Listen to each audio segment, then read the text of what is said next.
jazoni ijro etish muassasasi. Xalq tilida qamoqxona deyishadi uni.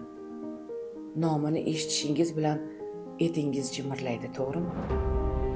Yomonliklarning, razolatlarning, qabohatning, boringki, hayotdagi har qanday jinoyatning eng oxirgi manzili shu yer degan fikr o'tadi odamning xayolidan. Lekin bu yerda bo'lib, mahkumlar bilan tanishar ekansiz, suhbatlashar ekansiz, ularning orasida ko'nglida bir dunyo orzu, qilib qo'ygan ishidan qattiq pushaymonlik, tavba tazarru bilan yashayotganlarni ham uchratasiz. Dunyodagi eng nufuzli dargohlarda ta'lim olgan, eng nufuzli tashkilotlarni boshqargan, o'z sohasida peshqadam bo'lganlar ham bor oralarida. Inson umri xatolar va tavbalardan iborat ekan. Bu yerda bo'lib, mahkumlar bilan bir marta bo'lsin suhbatlashgan odam shunday fikrga kelishi aniq. Biroq birovning xatosi boshqa uchun saboq bo'la olmaydi, lekin xulosalar chiqarish uchun yaxshi bir imkon.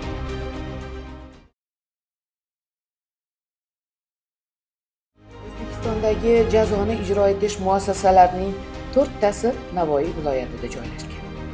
Viloyat mas'ullari bu yerdagi mahkumlarni ham faol hayotdagi tadbirlardan chetlatib, unutib qo'yishmagan.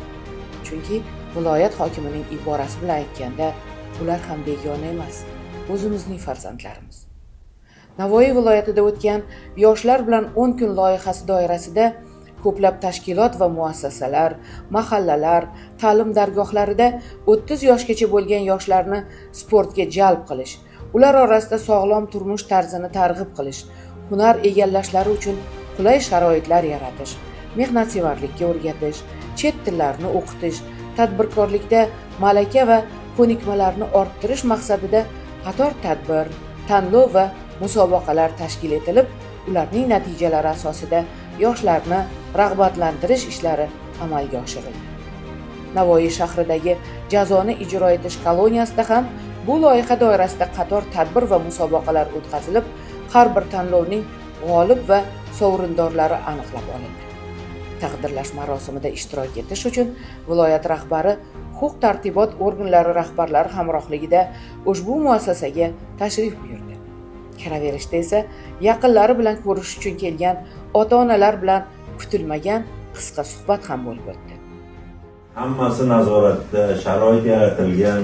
Mana hammalaridan xora. Men o'zim mana bir necha bor keldim. Mana bugun ham kelib, bularni o'rtalarida bir kayfiyatini ko'taray, bularni ham bir ijtimoiy qo'llab-quvvatlash bo'yicha mana butun viloyat rahbarlari kelgan o'zimiz. Hamma yordam beramiz ularga. Nima muammolar bor? Endi otasi meni qarab turasiz-da. Albatta, men ularni yotgan joyigacha, yeyotgan ovqatigacha ko'rib chiqqanman. Ularga hozir mana endi ularni ham bir zerikmasin, ma'naviyat, ma'rifatini bir yerda tarbiyaviy bo'lib chiqsin, ertaga to'g'ri yo'lga yursin deb, bularga juda o'rtalarida mana hozir har xil musobaqalar o'tkazyapmiz. Yaxshi kitob o'qityapmiz, hozir hammasiga kitob olib berganman. Biblioteka ochib berganmiz, ichiga hamma sharoit qilib berganmiz. Butun prezidentimiz mana sharoitni ichkaridagilarga ham hammasiga qilib bergan. Hech ham xavotir olish kerak emas buni. O'zimiz nazoratga olganmiz buni hammasini. Sog' bo'ling. Viloyat rahbari avvalo ozodlikdan mahrum etilgan fuqarolar uchun jazoni ijro etish koloniyasida yaratilgan sharoitlar, ularning mehnat faoliyati va tashkillashtirilgan ishlab chiqarish sexlari, o'quv sinflari, til o'rganish kurslari, kutubxona bilan yaqindan tanishdi. 10 mingga yaqin adabiyotlarimiz bor. Bundan tashqari 8250 ta elektron kitobimiz bor. 5 mingdan ziyod audio kitoblarimiz bor. Bunga fleshga qo'yiladi, o'rta boshqa fleshga orqali qo'yiladi. Bemalol eshitib, mutolaa qilsa bo'ladi kitob. Fleshkasi qanday? Fleshkasi ichida bor. O'sha ichida ishlatiladi, Bluetooth orqali ham qo'yib beriladi. Yo'qmi? Yo'q. Mana aytmoqchi. Ichidan kitob tanlaysanmi o'zim? Ichidan kitob tanlab beraman. So'ragan kitobini tashlab beramiz. Bundan tashqari bor shunaqa. Bundan o'rta boshliq 30 ta bor jami. Sahnlarga ham beramiz, asosda ko'paytiramiz o'rta boshliq. Necha kirding? 33. 33. Oilaymi? Bor. Nechta farzand? Bitta. O'g'il? O'g'il. Endi nima bo'ladi? Men xudo xolasa to'g'ri xulosa qilib chiqqandan keyin boshqa bunaqa joylarga qaytmaslikka harakat qilaman. shunaqa joylarga qo'l urmaymiz. Sizlar ancha o'qigan bo'lsangiz, ya'ni maktab bitirganmisiz? Magistraturani bitirganman. Qayerda? Istanbulda bitirganman. Magistraturani marketing yo'nalishi bo'yicha bakalavr Malayziyada International Hospitality Tourism Management bitirganman. Nima firmada? Turagentstrada o'zi reys uchmagan, shu bo'yicha chiqqanda. Tamom. Sohalar bor, har xil. Biza Qaysi tildan o'rgatsan? Koreys tili yana qaysi? Men bitta Sen koreys tilini. Sen o'zing qayerda o'qigansan? Seulda o'qidim. Seulda? Koreyada. Sen o'tgan yili faqat 2-3 ta bola o'qitarding bu yerda. Qarshi ko'payibdi. O'shalar mana Luqmon aka javob turinglar. Bular o'sha 6 oy davomida o'qib, chiqishdi. Imtihondan oldi, imtihon javoblari bor. Qana, Buni o'qib berishdi. Yoki bemalol suhbatlashib, gaplashib, Qarshi. muloqot. o'tgan yili kelganda navbat o'qish bu yerda faqat 2-3 ta bola o'rganib o'tiradi-da, Kars tilini. Esimda, ha? 70 dan ziyod. Ya 79 ta bo'lishda hozir o'sha. Men endi guruhlar bo'lib o'taman-da. 79 ta odamlar. Sen o'zing nima bilan? 270 moddasi 5-qismida. Seulda nima o'qishda o'qiyapsan? Seul Milliy universitetida o'zida o'qigan. Oliyda. Pedagogiya. Bakalavr. Nima muammolar bor? Yani ingliz tili ham bor menimcha. 6 ta til bor. Interaktiv do'stga. Hozir bu yerda masalan gapirganim bilan mahkumman-da. Mana bularga o'xshagan insonlar. U onlayn tarzda ham kursda, shu Koreyani kursi. Ya YouTube bilan qo'yib bersang bo'ladi, ularga bo'ladimi? Tashlab beramiz. Tashlab beramiz ammo sen. O'sha darslarni ko'rsa bo'ladi, video darslar. Onlayn Diskada olib kelib tashlab beramiz. Aytgan narsasini video darslar. Eng asosiysi bir narsani hamma bilishi kerak-da, bu yerda o'tirgan yigitlar mana ko'pchilik yosh ekan, adashib shu yo'lga kirgan, yomon yo'lga kirgan, xato yo'lga kirganlarni shu yerda endi shuni xulosa qilish kerak. Mana hech qaysi davlatda mahbuslar uchun bunaqa sharoit yaratilmaydi. Mana ko'ryapsizlar, o'qiy desang o'qing. Mana hozir kutubxonani ko'rdik. Mana ishlash uchun mehnat qilyapti, pulini uyiga jo'natyapti, oilasiga jo'natyapti. Sharoit yotar joylarni ko'rdik mana hozir. Ovqatlaringni ko'rdik. Endi xulosa qilish kerak. Shu yurt, vatan hammamizniki shu yerda. Shu yerda vaqtni bekor ketkazmaslik kerak. Kitob o'qish kerak, sport bilan shug'ullanish kerak. Mana bunga o'xshab mana hozir ustozlarni hamma sharoit qilib beramiz.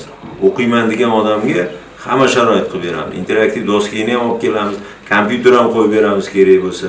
Hamma sharoit. Faqat boyaga aytgandek, bugun dunyo qarashi o'zgarishi kerak. Ozgina mana ochilish kerak. Shunchalik sharoit mana ko'ryapsizlar. Televizor ko'radimi bular? Ko'radi.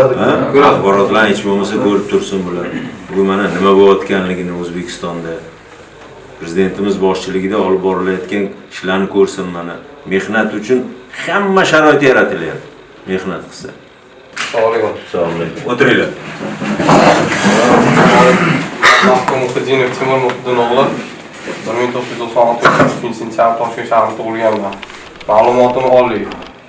O'zbekiston Respublikasi Jinoyat kodeksining 168-moddasi 4-qismi xabarni bilan 9 yil 6 oyga ozodlikdan mahrum etilganman. Amerikaning Nyu-York shahrida Manhattanning Columbia universitetida tahsil olganman. Urovnim magistr, master's degree. IELTS'im 8.5. Nima xulosa qilding mana chiqadi mana. To'g'risini aytaman, bu pulni orqasidan quvish orqasidan men oilam bilan ham aloqam yomon bo'lib qolgan o'z vaqtida.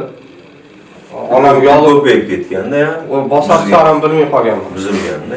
Ha, men u narsani tan olaman. Men to'g'risi bu yoqqa kelib juda ko'p narsaga ko'zim ochildi.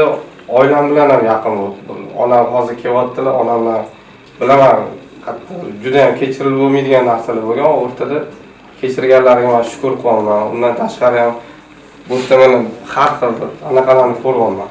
Past-balandni ko'rdim o'zim uchun. Qayerdadir nima deydi?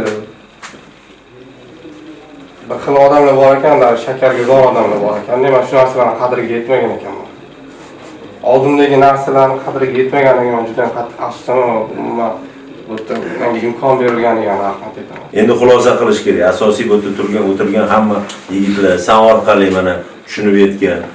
Ota-onanglar sizlarni dunyoga keltirganda mana shu farzandim orqasidan bir rahmat eshitaman. Mana shu o'zim yoshim katta bo'lganda menga shu qaraydigan farzand bo'lsin deb hammanglarni mana shu yaxshi niyatlarda tarbiya qilgan ota-ona. Endi bu yerdan yangi bir hayotga, yangi davrga o'tadigan bo'lib chiqib ketish kerak bo'ldi.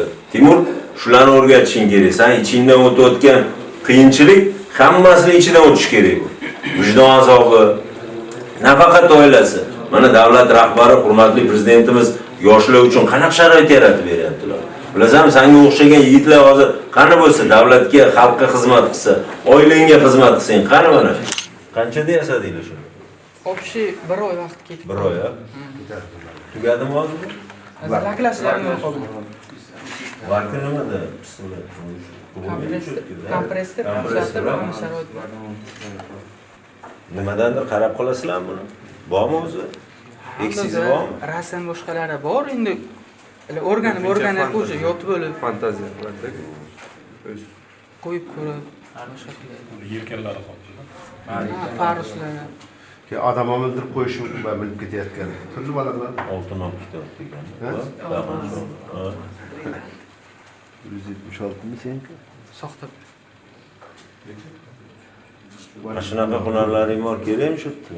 Ochiqda qilsang bo'lmaydimi shularni? Xato qilgan ekanmizda. Qancha pul topsang bo'ladi, oilangni oldida. Endi aql bilan o'tirib, o'ta xulosa qilib chiqish kerak. Yana mana shu hunaringni borib o'sha yerda bu hamma ham qila olmaydi-ku buni. Bemalol daromad qilsang bo'ladi, tirikchiliging o'tadi shu bilan, to'g'rimi? Muassasadagi ushbu qisqa tanishuvdan so'ng viloyat hokimi Normat Tursunov va huquq-tartibot organlari rahbarlari rahbar va yoshlar uchrashuvi hamda yoshlar bilan 10 kun loyihasi g'oliblarini taqdirlash marosimi hamda konsertda ishtirok etishdi.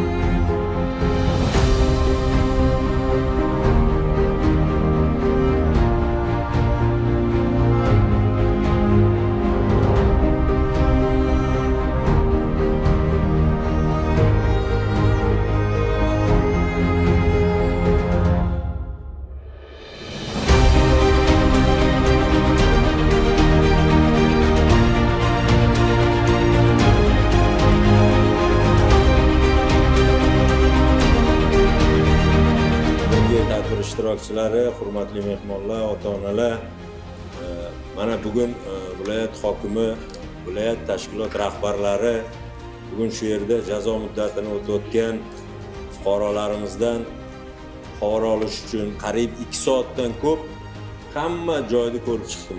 Mana hunar bilan o'rganayotgani, mana til bilan o'rganayotganligini hozir ko'rib, men o'zim hayratda qoldim.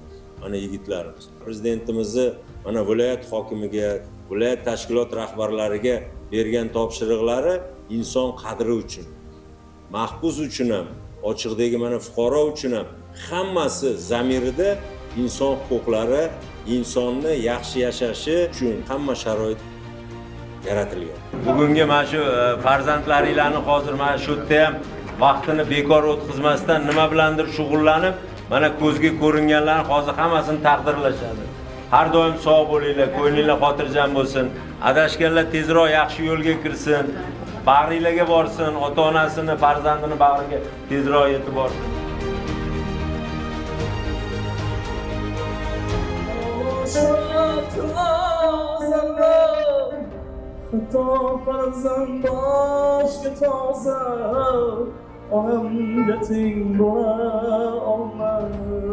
Biz esa bugun viloyat hokimi bilan uchrashgan va o'z taqdiri bilan e'tiborimizni tortgan. Aslida bugun ozodlikda jamiyat uchun katta foydasi tegishi mumkin bo'lgan u taqdir taqozosi bilan ushbu muassasada jazoni o'tayotgan yigitlarga mikrofon tutdik.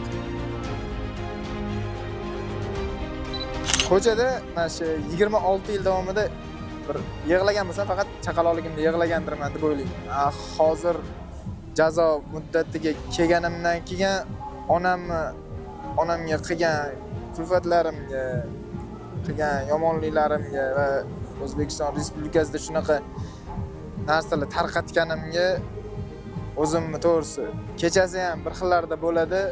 Barakka boraman, shu joyimda yastuni erkak kishi endi ko'rsatish kerak emas deydi, hech kimga ko'rsata olmaymiz-da erkak kishi.